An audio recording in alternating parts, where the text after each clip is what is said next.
ஸ்ரீ சாயிநாத ஸ்தவனமஞ்சரி. சுக்லாம் பரதரம் விஷ்ணும் சசிவன்னம் சதுர்புஜம் பிரசன்னவதனம் தியாயேத் சர்வ விக்னோபசாந்தயே. ஸ்ரீ கணேசாய நமக. மகா கணபதியே, எல்லாவற்றுக்கும் ஆதாரமானவரே, மயூரேஸ்வரா, எல்லாவற்றுக்கும் சாட்சியாக விளங்குபவரே, கௌரியின் புதல்வரே, எண்ணங்களுக்கெல்லாம் அப்பாற்பட்டவரே, பெருத்த வயிறுடையவரே, ஸ்ரீ கணேசா, எங்களை காத்தருள்வீர். நீ எல்லா பூதகணங்களுக்கும் முதல்வன், தலைவன். எனவே கணேசன் என அழைக்கப்படுகின்றீர்கள். நீ எல்லா சாஸ்திரங்களாலும் ஏற்றுக்கொள்ளப்பட்டவர். புனிதமான முகமுடைய பாலச்சந்திரனே, எங்களை காத்தருள்வீர். ஓ சாரதே, சரஸ்வதியே, கலைவாணியே, வாக்கின் தெய்வமே, நீ வார்த்தைகளுக்கெல்லாம் தலைவி. உலகின் உயிரோட்டத்தின் காரண கர்த்தாவே நீங்கள்தான். நீங்கள் படைப்பாளிகளின் இறைவி. நீங்கள் எப்பொழுதும் இத்தேசத்தின் அணிகலன். எங்கும் நிறைந்திருக்கும் எல்லையில்லாத சக்தியே, சரஸ்வதியே, உங்கள் பாதங்களை வணங்குகிறோம்.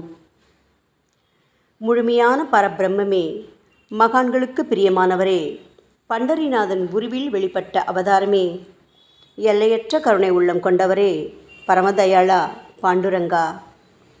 பொம்மலாட்டக்காரன் தன் கையில் உள்ள கயிற்றால் பொம்மைகளை ஆட்டுவிப்பது போல் பிரபஞ்சம் எங்கும் நிறைந்து நின்று உலகை ஆட்டுவிக்கும் ஒரு பொம்மலாட்டக்காரர் நீங்கள். உங்கள் மெய்ப்பொருளை உய்த்துணர அறிவியல் ஏடுகளும் புனித நூல்களும் இன்னமும் முயன்று கொண்டுதான் இருக்கின்றன. மெத்த படித்தவர்களுக்கோ நீங்கள் வெளிப்பட்டதே இல்லை. ஓ சக்கரபாணியே, பாண்டுரங்கா, அத்தகைய அறிவற்றவர்கள் வெறும் வார்த்தை ஜாலங்களிலேதான் சிக்கொண்டவர்கள். மகான்கள் மட்டுமே உங்களை உணர்வார்கள். மற்றவர்கள் குழப்பமடைந்துள்ளார்கள். உங்களுக்கு பக்தியோடு கூடிய சாஷ்டாங்க நமஸ்காரத்தை செய்கிறோம். ஓ 5 முகங்கள் கொண்ட சங்கரனே, மனித மண்டை ஓடுகளான மாலை அணிந்தவரே, நீலகண்டரே, திகம்பரா, ஓம்கார வடிவானவரே, பசுபதியே, எங்களை காத்தருள்வீர். எல்லா நேரங்களிலும் எவருடைய உதடுகள் உங்களுடைய நமச்சிவாய நாமத்தை உச்சரிக்கின்றதோ அவர்களது உலகியல் துன்பங்கள் முழுமையாக நீங்கிவிடும். ஓ ஜடாமுடியை தரித்த சிவனே, உங்கள் நாமத்தின் சக்தி அத்தகையது. உங்களது பாதங்களை வணங்கி நாங்கள் ஸ்ரீ சாயிநாதரின் புகழை கூறும் இந்த துதியை எழுதுகிறோம். இந்த அருட்பணி முழுமையடைய எங்களுக்கு அருள்வாயாக நீலகண்டா, ஆலகால விஷமுண்ட சிவனே. இப்பொழுது அத்ரி மகரிஷியின் புதல்வரான தத்தாத்ரேயர், அவரவர் குலதெய்வங்கள் இந்திரன், துகாராம், ஞானிகள் மற்றும் எல்லா சாய் பக்தர்களையும் பணிகிறோம். ஸ்ரீ ஷீரடி சாய்நாதா, உமக்கு வெற்றி கிட்டட்டும்.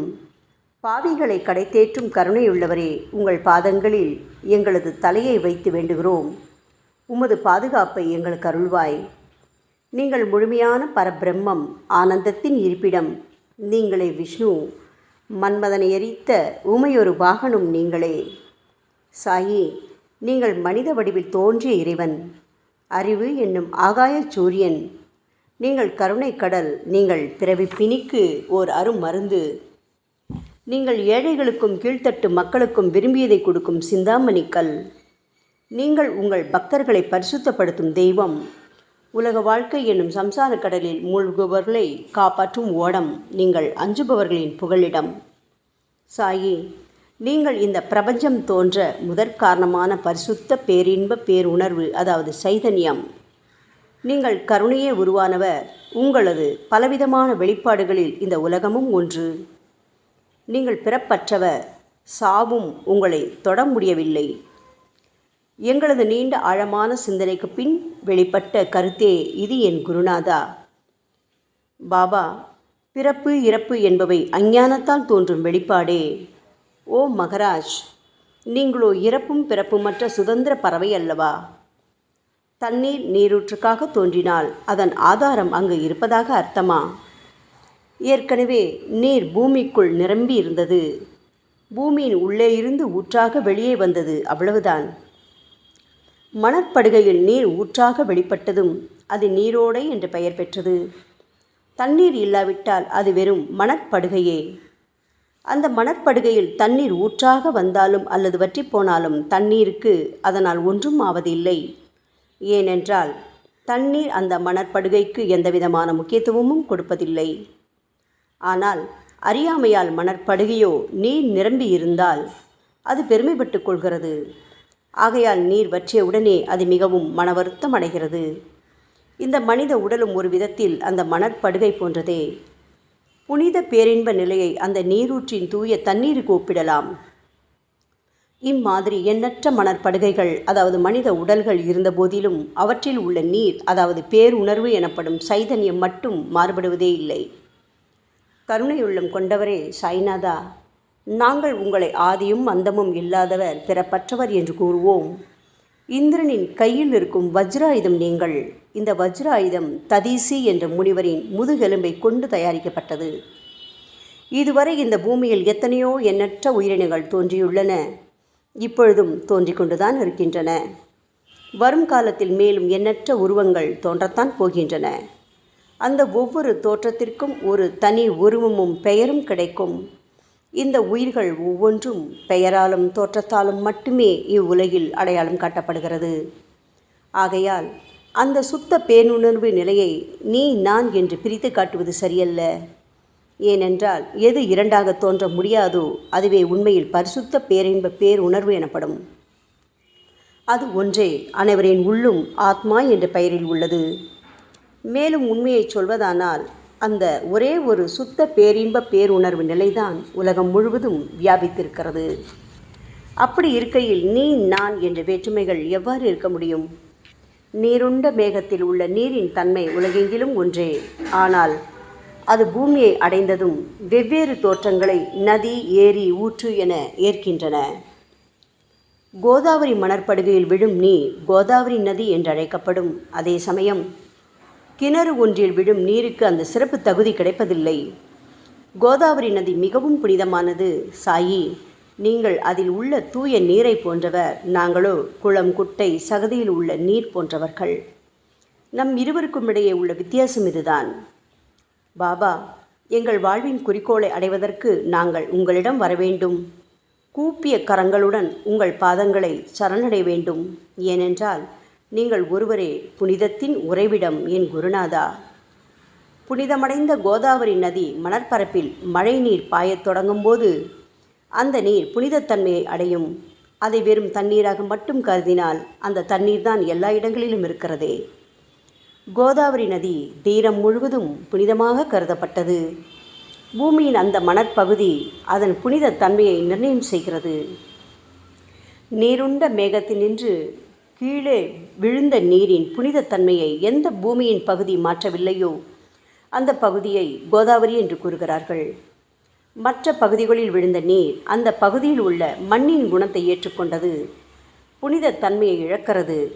மேகத்தில் பரிசுத்தமாக இருந்த நீர் அசுத்தமாகவும் கசப்பாகவும் உப்பாகவும் மாறிவிட்டது.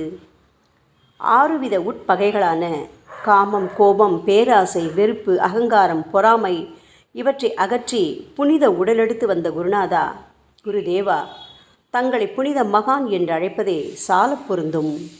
ஆகவே நீங்களே புனித கோதாவரி. நாங்கள் உங்களை புனித கோதாவரியாக உருவகம் செய்கிறோம். இயங்கும் அத்தனை படைப்புகளிலும் நீங்கள் சிறப்புற முதன்மை பெறுகின்றீர்கள். உலகம் தோன்றியது முதலே பிரம்மா உயிர்களை படைக்க ஆரம்பித்ததிலிருந்தே கோதாவரி நதி இருக்கிறது. நீர் நிறைந்து பாயும் அந்த நதியில் இன்று வரை தண்ணீர் வற்றியதே இல்லை. ராமர் கோதாவரி நதியின் கரைக்கு வந்தபோது ஓடிக்கொண்டிருந்த தண்ணீர் இன்று வரை அதே இடத்தில் எப்படி இருக்க முடியும்? கோதாவரி நதியின் மணற்படுகை மட்டும் அதேதான். தண்ணீர் கடலை சென்றடைந்து விட்டது. ஆனால் அந்த கோதாவரி நீர் படுகையுடன் புனிதத்தன்மை மட்டும் என்றுமே மாறாமல் இன்று வரை அப்படியே உள்ளது. ஒவ்வொரு வருடமும் பழைய நீர் வெளியேறி புதிய நீர் அதற்குள் பாய்கிறது. உங்களுக்கு தெரிந்த வாழ்க்கை நியதிதானே இது. ஒரு நூற்றாண்டை ஒரு ஆண்டாக கணக்கிட்டால் அந்த நூற்றாண்டில் தோன்றிய முனிவர்கள் பாயும் நீரை போன்றவர்கள். அவர்களில் மிகப்பெரிய மகான்கள் அந்த நீரில் தோன்றும் அலைகள் போன்றவர்கள். இந்த புனித கோதாவரி நதியில் முந்தைய நூற்றாண்டுகளில் சனாதனர், சனதர், சனந்தனர் போன்ற மகான்கள் வெள்ளமாக தோன்றினார்கள். பிறகு நாரதர், தும்புரு, துருவன், பிரகலாதன், மகாபலி சக்கரவர்த்தி, சபரி, அங்கதன், வாயுகுமாரனான அனுமான், விதுரர், கோபர்களும் கோபியர்களும் வெள்ளமாக தோன்றினர். இவ்வாறு இன்று வரை கடந்த நூற்றாண்டுகள் ஒவ்வொன்றிலும் ஒன்றன் பின் ஒன்றாக மகான்களாகிய வெள்ளம் தோன்றியது.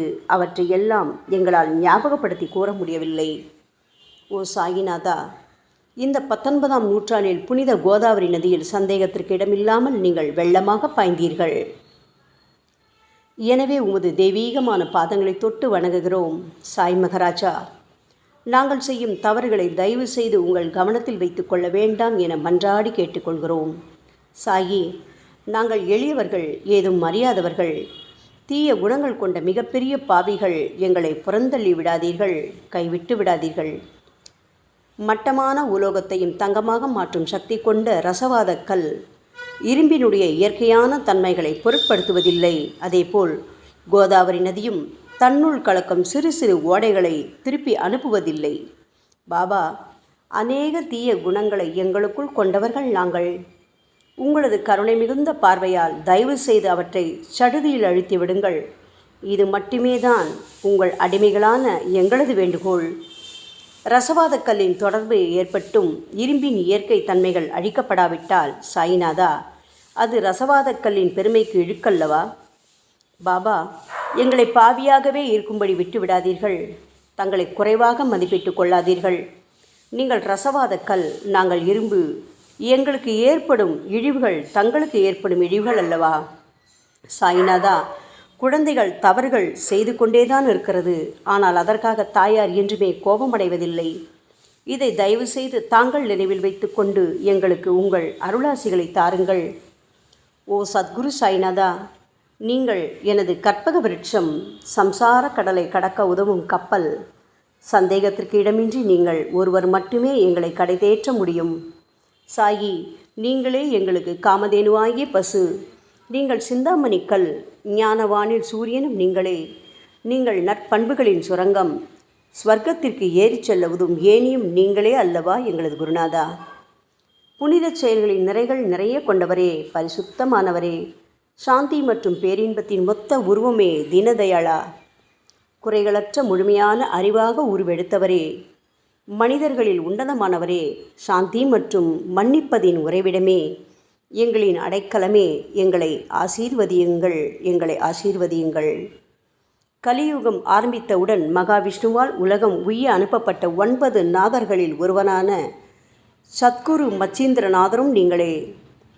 பரமேஸ்வரன் நெற்றிக்கண்ணை திறந்தவுடன் அந்த அக்னியில் தோன்றிய மகாத்மா ஜாலந்தரும் நீங்களே. நீங்கள் மகாராஷ்டிராவில் தோன்றி பக்தி மார்க்கத்தை பரப்பிய ஞானிகளான நிவிருத்திநாதர், ஞானேஸ்வரர், கபீர்தாசர், ஷேக் முகமது ஏகநாதர். சாயி, நீங்கள் சிவனின் ஓர் அவதாரம், தத்தகுரு. நீங்களே பண்டரிநாதர். நீங்கள் ஆஞ்சநேயரின் மறு அவதாரம் ராமதாசர். நீங்கள் மகாராஷ்டிர ஞானி பாண்டுரங்கன் மீது கீர்த்தனை இயற்றிய துக்காராம். சாயிநாதா, நீங்கள் முஸ்லிம் ஞானி ராமபக்தர் சகாராம். நீங்கள் தத்தாத்ரேயரின் மறு அவதாரம் மாணிக் பிரபு. பாபா, உங்களது அவதார தோற்றம் மற்றும் உங்களுடைய எண்ணற்ற தன்மை புரிந்து கொள்ள எங்களுக்கு உண்மையில் கடினமாக இருக்கிறது. உங்களது ஜாதி குலம் பற்றிய எதையும் நீங்கள் எவருக்கும் வெளிப்படுத்தியதில்லை. சாயி, சிலர் உங்களை முஸ்லீம் என்கிறார்கள், சிலரோ உங்களை பிராமணர் என்கிறார்கள். கிருஷ்ண பரமாத்மாவை போன்று எண்ணற்ற தெய்வீக லீலைகளை செய்வதெல்லாம் உங்களுக்கு ஒரு விளையாட்டல்லவா? ஸ்ரீ கிருஷ்ண பரமாத்மாவை பார்த்து பல்வேறு மக்கள் பலவிதமான பெயர்களிட்டு அவரை அழைத்தனர். சிலர் அவரை யதுகுலத்தின் அணிகலன் என்றார்கள். சிலர் அவரை மாடுகள் மேய்க்கும் இடையன் என்றும் அழைத்தனர். தாயான யசோதை அவரை பச்சிளம் குழந்தை என்றாள். கிருஷ்ணரின் மாமனாகிய கம்சன் அவரை உயிரை குடிக்கும் மகா காலன் என்றான். அர்ஜுனன் அவரை எங்கும் நீக்கமர நிறைந்துள்ளவர் என்றான். அவ்வாறே சாய்நாதா, ஒவ்வொரு மனிதனின் மனநிலைக்கு ஏற்ப அவரவர் எண்ணங்களுக்கு ஏற்ப உங்களுக்கு பெயர்களை சுட்டி மகிழ்ந்தார்கள். மசூதி, நீங்கள் வாழும் இருப்பிடம். உங்கள் காதுகள் இந்து மத வழக்கப்படி குத்தப்படவில்லை. அதேபோல் பாத்தியா ஓதுவதை பார்த்து நீங்கள் முஸ்லிம் என்று கூறுவது பொருத்தமானதே. சாய்நாதா, நீங்கள் துனி மூலம் அக்னியை வழிபடுவதை பார்த்து நீங்கள் ஒரு இந்து என்று முடிவு செய்யப்பட்டது. பாபா, இந்த வெளிப்புற வித்தியாசங்களை வீண் விவாதம் செய்யும் எண்ணம் கொண்டவர்களே விரும்புவார்கள். உண்மையான ஞானத்தில் ஆர்வம் கொண்டவர்கள் இந்த வெளிப்புற வேறுபாடுகளுக்கு முக்கியத்துவம் தரமாட்டார்கள். சாயி, நீங்களோ பிரம்மத்தின் நிலையில் இருக்கின்றீர்கள். ஜாதி குலம் போன்றவை உங்களுக்கு முக்கியமில்லை. நீங்கள் எல்லோருக்கும் மேலான உயர்ந்த குருவாகவும் இந்த பிரபஞ்சத்தை படைத்தவராகவும் இருக்கின்றீர்கள். முஸ்லிம் இந்துக்களிடையே பகைமையுணர்வு ஏற்பட்டதால் அவர்களுக்கிடையே இணக்கமான உறவையும் ஒற்றுமையையும் ஏற்படுத்துவதற்காகவே அல்லவா நீங்கள் மசூதியில் அமர்ந்து அக்னி வழிபாட்டை நடத்தி உங்கள் லீலைகளை பக்தர்களுக்கு காட்டினீர்கள். நீங்கள் ஜாதி மதங்களுக்கு அப்பாற்பட்டவர். நீங்கள் பிரம்மமே, நீங்கள்தானே சாயி. உண்மையில் நீங்கள் எங்களது எண்ணங்களுக்கெல்லாம் அப்பாற்பட்டவர். உங்களை பற்றிய வாதி பிரதிவாதங்கள், ஊகங்கள், ஆதாரம் இல்லாத கருத்துக்கள் இருக்கும் இடத்தில் எங்கள் வார்த்தைகளுக்கு முக்கியத்துவம் எப்படி கிடைக்கும்? ஆனால் சாயிநாதா, உங்களை பார்க்கும் பொழுது எங்களால் மௌனமாக இருக்க முடியவில்லை. வார்த்தைகளால் போற்றுதலே உலக வழக்கம். எனவே உங்கள் அருளாசியுடன் சாயிநாதா, வார்த்தைகளால் எப்படியெல்லாம் உங்களை போற்ற முடியுமோ அவ்வண்ணமே போற்றி புகழ்கிறோம். கடவுளின் நிலையை விட மகான்களின் நிலை வேறுபட்டும் மிக உயர்ந்ததாகவும் இருக்கும். மகான்களின் அருகில் நான் எனது போன்ற எண்ணங்களுக்கு இடமே இல்லை. கடவுளை வெறுத்ததால் இரண்யகசிபுவும் விஷ்ணுவால் கொல்லப்பட்டார். ராமனால் ராவணன் கொல்லப்பட்டன. மகான்கள் கைகளால் இத்தகைய துர்சம்பவங்கள் ஏற்பட்டதே இல்லை.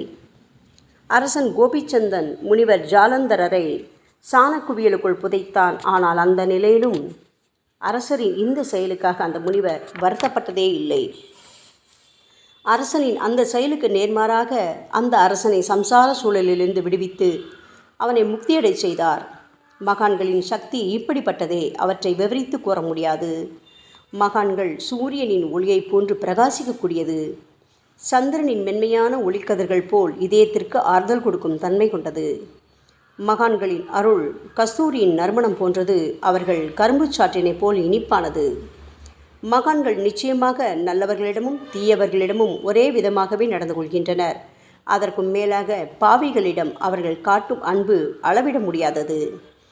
கோதாவரி நதியில் அழுக்கடைந்த துணிகளே சுத்தம் செய்யப்பட வேண்டி வருகின்றன. சுத்தமான துணிகள் கோதாவரி நதியினின்று வெகு தூரத்தில் பெட்டியிலேயே தங்கிவிடுகின்றன. பெட்டியில் வைக்கப்பட்டிருந்த அந்த துணியும் ஒரு முறை கோதாவரி நதிக்கரைக்கு துவைப்பதற்காக வந்தது. இந்த உவமையில் பெட்டிதான் வைகுண்டம், நீங்களே கோதாவரி. கோதாவரி நதிக்கரையே நம்பிக்கை. எல்லா உயிரினங்களும் துணிகள். 6 விதமான மன விகாரங்களான காமம், கோபம், கஞ்சத்தனம், மதம், பொறாமை, மோகம் ஆகியவையே அவைகளை பற்றியுள்ள அழுக்கு. சாய்நாதா, தங்கள் பாதார விந்தங்களை வணங்குவதே கோதாவரியில் செய்யப்படும் புனித குளியல். ஓ சமர்த்தரே, எங்களது எல்லா பாவங்களையும் மன அழுக்கங்களையும் போக்கி எங்களை சுத்தப்படுத்துங்கள் குருநாதா. பாபா, எங்கள் சம்சார வாழ்க்கையில் உழலும் மக்களாகி நாங்கள் மேலும் மேலும் பாவம் செய்கின்றவர்களாக இருக்கிறோம். எனவேதான் உங்களை போன்ற மகான்களின் தரிசனம் பெறுவதற்கு நாங்கள் தகுதியுடையவர்களாகிறோம். கோதாவரி நதியில் தண்ணீர் நிரம்பியுள்ளது. படித்துறையில் துவைப்பதற்காக துணிகள் வருகின்றன. அவை துவைக்கப்பட்டு சுத்தப்படுத்தப்படாவிட்டால் அது கோதாவரி நதிக்கல்லவா இழுக்கை தேடித்தரும். என் குருநாதா, நீங்கள் அடர்ந்த இலைகளுடன் கூடிய நிழலையும் குளிர்ச்சியையும் தரும் மரம். உண்மையில் நாங்கள் எல்லாம் வழிப்போக்கர்கள். எங்களை 3 வித துக்கங்கள், அதாவது இயற்கை இடர்பாடுகளால் வரும் துன்பங்கள், எங்களது உடலுக்கு வரும் நோய் நொடிகள், அஞ்ஞானத்தால் நிரம்பிவிடும் பாவமூட்டை எனப்படும் வெயில் கடுமையாக சுட்டெரிக்கின்றன. கருணாமூர்த்தியே, சாயி, அந்த சுட்டெரிக்கும் 3 வித தாபங்களின் வெப்பத்திலிருந்து தயவு செய்து எங்களை காப்பாற்றும். தங்களது கருணை என்னும் குளிர்ந்த நிழல் இந்த சம்சாரம் என்னும் வாழ்க்கை கடலை கடக்க உதவும் தன்மை கொண்டது.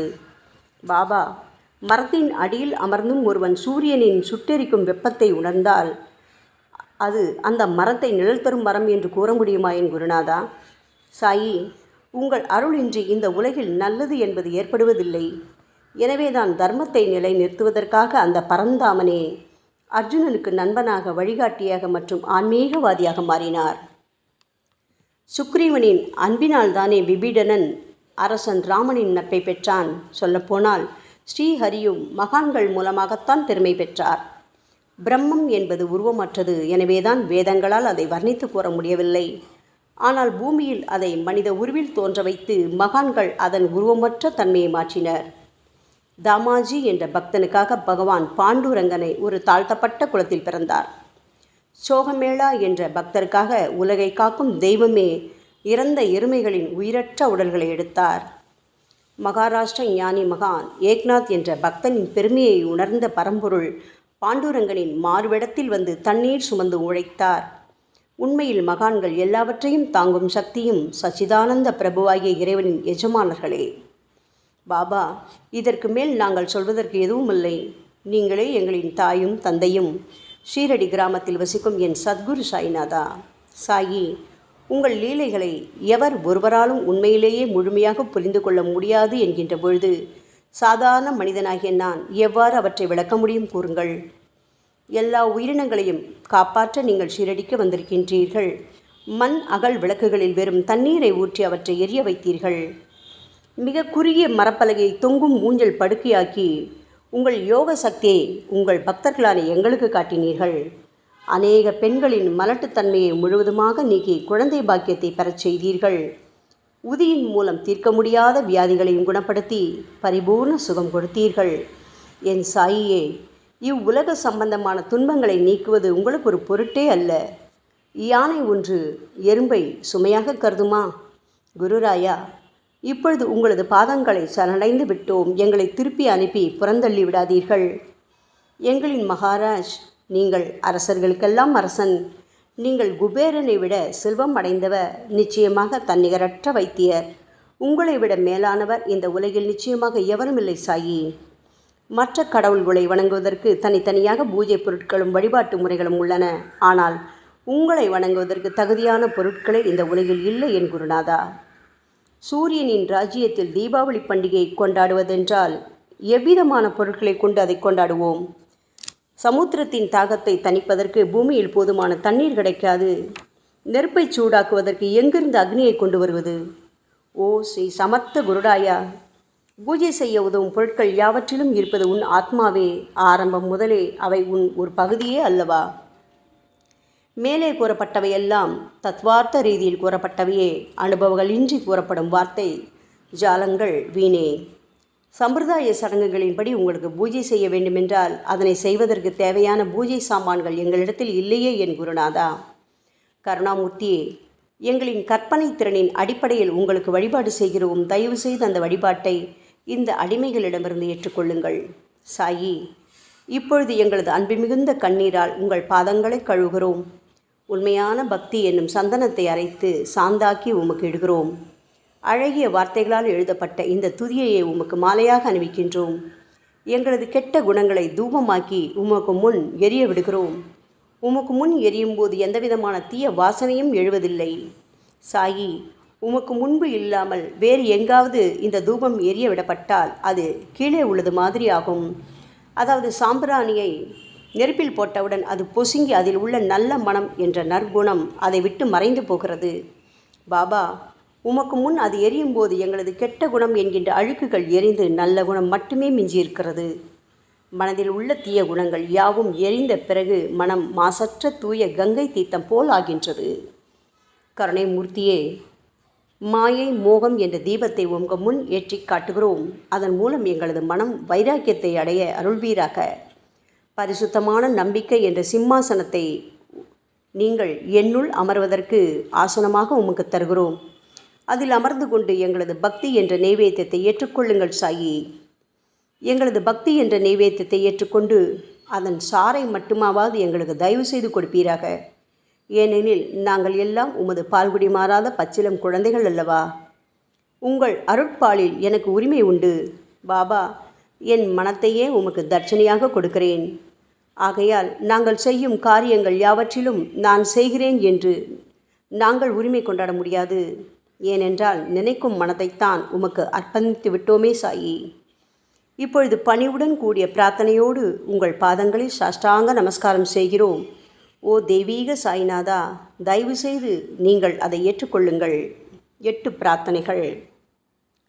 சாய்நாதா, சாந்தமான மனம் உடையவரே, அறிவின் சிகரமே, அன்புள்ளம் கொண்டவரே, கருணை கடலே, உண்மையின் உறைவிடமே, மாயை என்னும் இருளை அகற்றுபவரே, ஜாதி மதங்களுக்கு அப்பாற்பட்ட துறவியே, எங்களின் புரிந்து கொள்ளும் திறமைக்கும் அப்பாற்பட்டவரே, அன்பின் இருப்பிடமே, ஷீரடிநாதா, எங்களை காப்பாற்றும், எங்களை காப்பாற்றும்.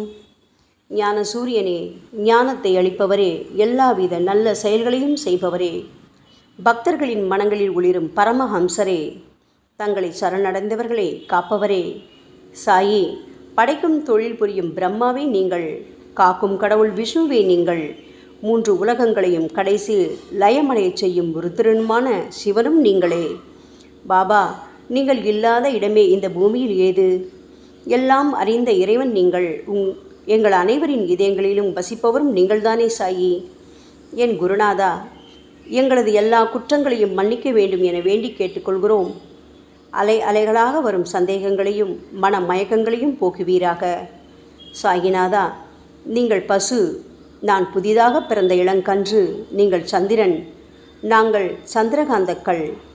தங்கள் பாதங்கள் புண்ணியத்தை கொடுக்கும் கங்கை நதி.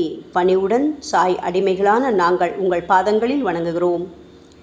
உங்கள் கைகளை எங்கள் தலைமீது வைத்து ஆசி கூறுங்கள். எங்களது கவலைகளும் துன்பங்களும் அனைத்தும் பறந்தோடட்டும். நாங்கள் எல்லாம் உங்கள் குழந்தைகள் அல்லவா சாயி. பாபா, இந்த 8 துதிகளையும் கூறி நாங்கள் உங்களை சாஷ்டாங்க நமஸ்காரம் செய்கிறோம். எங்களது பாவங்கள், துயரங்கள், ஏழ்மை யாவும் உடனடியாக விலகட்டும்.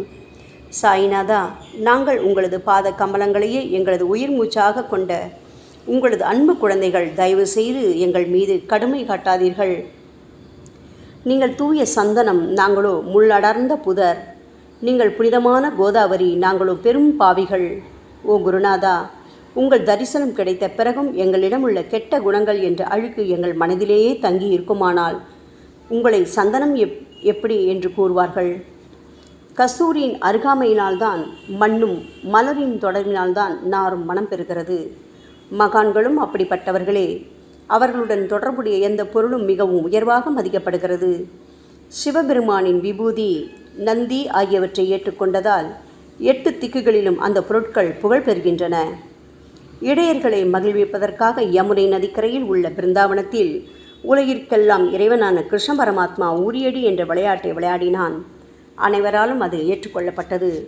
ஆகவே நாங்கள் பாவிகளான போதிலும் உங்கள் சேவையில் ஈடுபட்டுள்ளோம். ஓ குருநாதரே, எங்களது நிலைமையை பற்றி மனதில் தயவு செய்து எண்ணிப்பாரும். ஓ சாயிநாதா கருணாமூர்த்தியே, இந்த லௌகீக உலகிலோ அல்லது ஆன்மீக வழியிலோ எந்த விஷயங்களெல்லாம் எங்களுக்கு சந்தோஷத்தை கொடுக்கும் என எங்களது மனம் சந்தேகமில்லாமல் நம்புகின்றதோ அவற்றையெல்லாம் நீங்கள் எங்களுக்கு அளித்தருள வேண்டும் சாயி. உங்களது கருணையால் இந்த மாதிரி செய்துவிடுங்கள் சாயி. எங்களது மனத்தை அடக்கி விடுங்கள். சமுத்திரங்கள் எல்லாம் தித்திப்பாக மாறினால் பிறகு அவை உப்பு கரிக்குமே என்ற பயம் தோன்றாதே. பாபா, சமுத்திரத்தை தித்திப்பாக்கும் சக்தி உங்களுக்கு உண்டு. ஆகையால் தான் எங்களது இந்த வேண்டுகோள். தயவு செய்து இந்த வேண்டுகோளை நிறைவேற்றுங்கள் சாயி. எங்களிடம் என்னென்ன குறைகள் உண்டோ அவை அனைத்தும் உங்களுடையதே. ஆத்ம ஞானம் பெற்றவர்களில் முதலிடத்தில் உள்ள உங்களிடம் குறை என்பதை பொருந்தாதே. சரணாகத வச்சலா, இப்பொழுது இதற்கு மேலும் நான் ஏன் அதிகம் பேச வேண்டும்?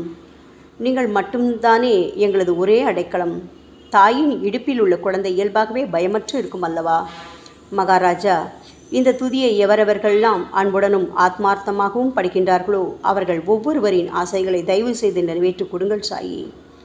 இந்த துதியை படிப்பவர்களின் 3 வித தாபங்களையும், இயற்கையின் இடர்பாடுகளில் வரும் துன்பங்கள், நமது உடலுக்கு வரும் நோய் நொடிகள், அஞ்ஞானத்தால் நிரம்பிவிடும் பாவம் மூட்டை ஓராண்டிற்குள் விலகிவிடும் என்பதே இந்த துதிக்கு உங்களது ஆசையாக என்றென்றும் நிரந்தரமாக இருக்க வேண்டும் பாபா. பாராயண முறை. குளித்து முடித்துவிட்டு மனதில் முழுமையான நம்பிக்கையுடன் தொடர்ந்து இந்த துதியை பாராயணம் செய்ய வேண்டும்.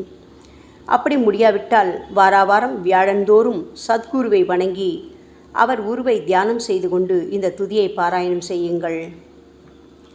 இதுவும் கூட முடியாவிட்டால் மாதம் வரும் 2 ஏகாதசி தினங்களில் இந்த துதியை பாராயணம் செய்யுங்கள். இது ஏற்படுத்தும் விளைவுகளை பார்த்து அதிசயப்படுவீர்கள். குருமூர்த்தியான சாய்நாதர் இந்த துதியை பாராயணம் செய்பவர்களுக்கு இவ்வுலகியல் ஆசைகளை முழுமையாக உடனடியாக நிறைவேற்றுவார். இந்த துதியை திரும்ப திரும்ப பாராயணம் செய்வதால் முட்டாள்கள் கூர்மையான புத்தியை அடைவார்கள்.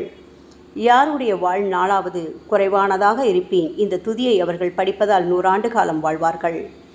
இந்த துதியை தொடர்ந்து பாராயணம் செய்து வந்தால் செல்வம் குறைவாக ஏழையாக இருந்தால் செல்வத்தின் அதிபதி குபேரன் அவர்கள் வீட்டிற்கு வந்து தங்கி அவர்களுக்கு ஏவல் புரிவான். இது சத்தியம், இது சத்தியம், இது சத்தியம் என 3 முறை கூறுகிறார். குழந்தை செல்வம் இல்லாதவர்கள் இந்த துதியை தொடர்ந்து படித்து வந்தால் குழந்தை செல்வம் பெறுவர். இந்த துதியை படிப்பவர்களின் வியாதிகள் எல்லா பக்கங்களிலும் பறந்தோடிவிடும். வியாதி நின்று குணம் கிடைக்கும். இந்த துதியை திரும்ப படித்தால் பயம் மற்றும் கவலை மறைந்து போகும். மதிப்பும் மரியாதையும் கிடைக்கும். அழிவற்ற பிரம்மத்தை உணர்வார்கள். பிரம்ம ஞானம் கிட்டும். அறிவுடையோரே, இந்த துதியின் மீது உங்கள் இதயங்களில் முழுமையான நம்பிக்கை வையுங்கள். சந்தேகங்கள், நம்பிக்கையின்மை, தவறான எண்ணங்கள் ஆகியவற்றுக்கு கொஞ்சம் கூட மனத்தில் இடம் கொடுக்காதீர்கள். ஷீரடிக்கு புனித பயணம் மேற்கொள்ளுங்கள். பாபாவின் தாமரை பாதங்களை மனதில் இருத்துங்கள். அவர் அனாதைகளின் உறவினர், பக்தர்களின் விருப்பங்களை நிறைவேற்றும் கற்பகத்தரு, கேட்டதை கொடுக்கும் கலியுக தெய்வம். பாபாவால் உணர்வூட்டப்பட்டு இந்த துதியை நான் இயற்றினேன். இல்லாவிட்டால் எந்த விதமான முக்கியத்துவமும் இல்லாத என்னால் இந்த துதியை எவ்வாறு எழுத முடியும்? ஆங்கில ஆண்டு 1918 புரட்டாசி மாதம் வளர்பிறையில் விநாயக சதுர்த்தி அன்று சூரிய உதயத்துக்கு முன் இந்த பாமாலை நிறைவு செய்யப்பட்டது. புனிதம் வாய்ந்த நர்மதா நதிக்கரையில் இந்தூருக்கு அருகிலுள்ள ஊரான மகேஸ்வர கஷேத்திரத்தில் ஸ்ரீ அகல்யா தேவியின் சந்நிதியில் சாயிநாதரை போற்றி பாடும் இந்த சவண மஞ்சரி நிறைவடைந்துள்ளது. மகேஸ்வரம் என்ற புனித தலத்தில் இந்த துதி நிறைவடைந்தது. ஸ்ரீ சாயிநாதர் என் மனதிற்குள் புகுந்து இந்த துதியின் ஒவ்வொரு வார்த்தையையும் புற வைத்தார். தாஷ்கன் மகராஜ் எல்லா ஞானிகள் மற்றும் துறவிகளின் வேலையாள். எங்கும் மங்களம் பொங்கட்டும். ஸ்ரீ சாயிநாதரை போற்றி பணிவுடன் எழுதப்பட்ட இந்த ஸ்ரீ சாயிநாத ஸ்தவன மஞ்சரி என்ற துதி பாராயணம் செய்பவர்கள் சம்சார கடலை கடக்க உதவட்டும். இது ஸ்ரீ பாண்டுரங்கனுக்கு தாஷ்கனு மற்றும் சாய் பக்தர்களின் நம்பிக்கை மற்றும் பணிவோடும் கூடிய பிரார்த்தனை. மங்களம், சுபமங்களம். ஸ்ரீ சச்சிதானந்த சமர்த்த சத்குரு ஸ்ரீ சாய்நாத் மகராஜ் கி ஜெய். ஓம் சாய்ராம்.